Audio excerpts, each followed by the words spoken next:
Fala comigo, nós falaremos sobre a guerra lá no Irã, no Oriente Médio, terceiro dia de conflito, depois que Estados Unidos e Israel atacaram o Irã, essa potência regional tão estratégica para o Oriente Médio, ou o Próximo Oriente, que é certamente uma região de muitos conflitos, de muitas guerras, de muitos desafios étnicos, bélicos, econômicos, energéticos, entre outros. Vem comigo.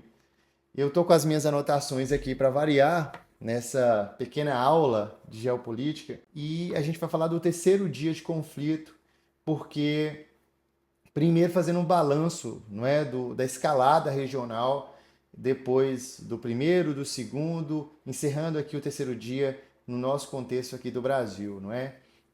Eu quero sinalizar primeiro essa região, não é? O Oriente Médio é palco de muitos dos grandes conflitos no mundo.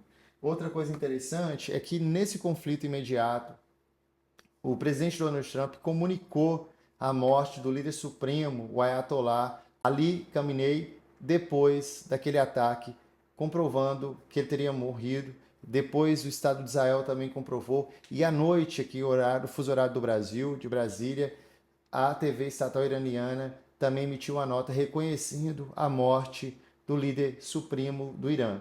Eu gostaria de informar aqui, porque eu peguei algumas anotações, e nessas anotações dos alunos e amigos, eu gostaria de utilizar para gravar esse vídeo. Primeiro é assim, Tiago, os Estados Unidos está em guerra, guerra aberta.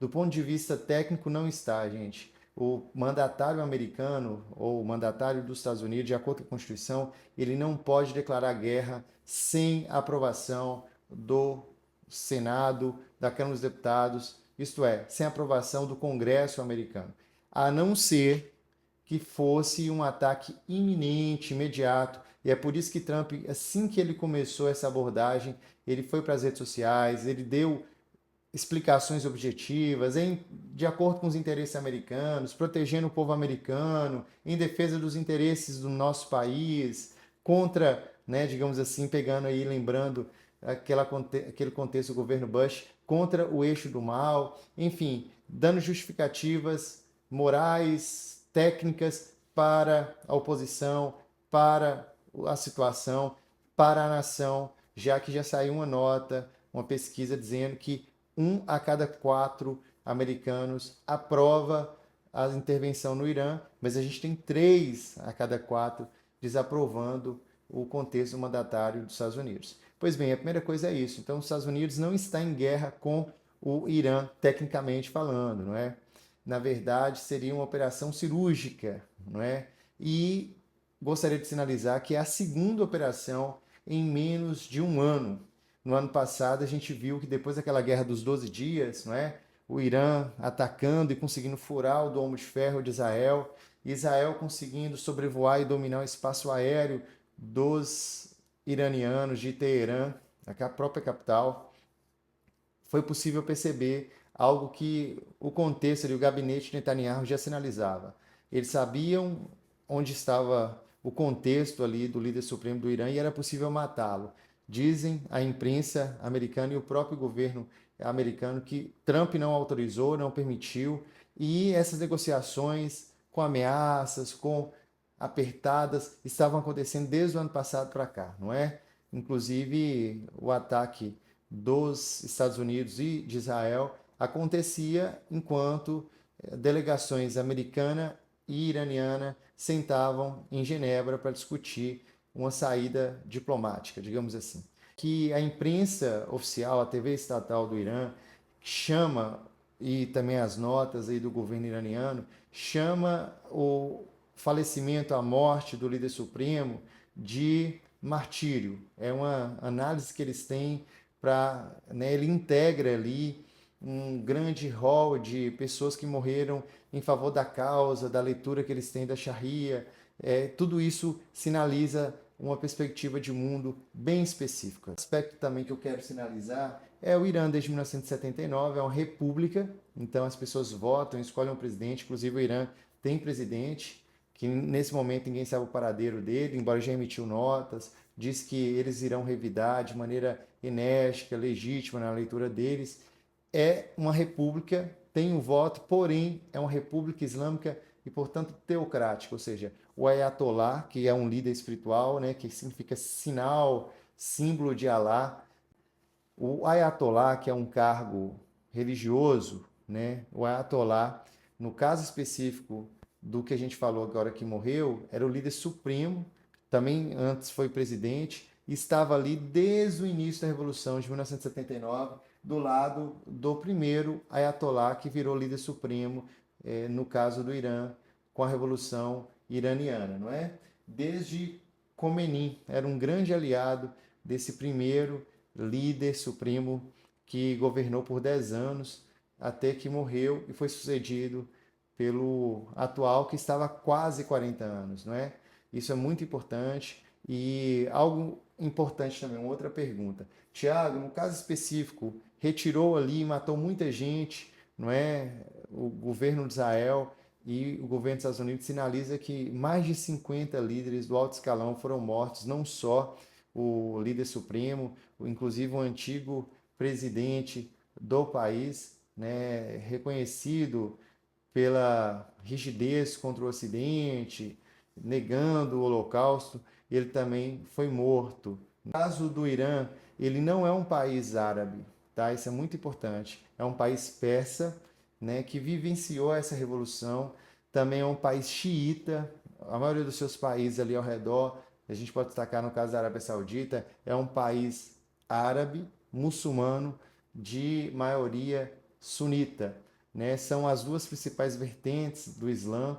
No caso dos sunitas, eles acreditam numa liderança ou nas lideranças que seguiram após o profeta Mohammed ou Maomé, sem uma direção sanguínea, né? Aqueles conflitos ali depois das sucessões.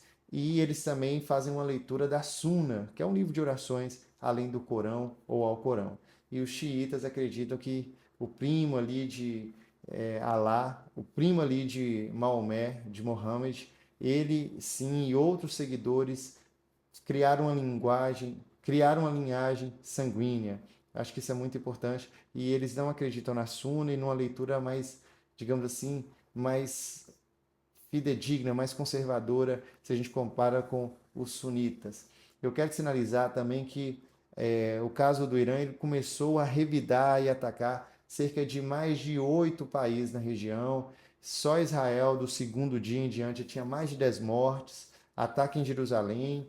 No caso, a TV iraniana também sugere mais de 500 pessoas mortas, destacando escola de meninas numa cidade importante, uma capital regional de província. Quero destacar também que Donald Trump reconheceu que 3 baixas já aconteceram no caso das forças americanas e ele sinaliza a possibilidade de mais pessoas morrerem e não descarta a possibilidade de encaminhar pessoas, soldados, para adentrar o território iraniano, o que nos Estados Unidos eles chamam de boots on the ground, né? Então, se isso acontece, é um desafio muito grande para Donald Trump, porque parte da sua base ali da MAGA é contrária a essas intervenções. Trump, de maneira assertiva, ele defendeu que os Estados Unidos retirassem das guerras, fez crítica direta ao Bush filho, também as intervenções até mesmo do Obama ali na Líbia,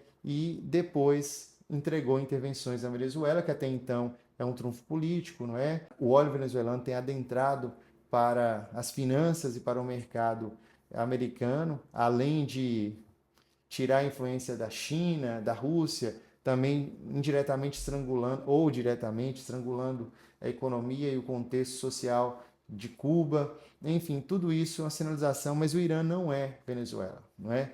O Irã é um país estratégico demais, uma das maiores reservas de petróleo, mesmo que a Venezuela também o é, a primeira, né? No caso do Irã é o terceiro.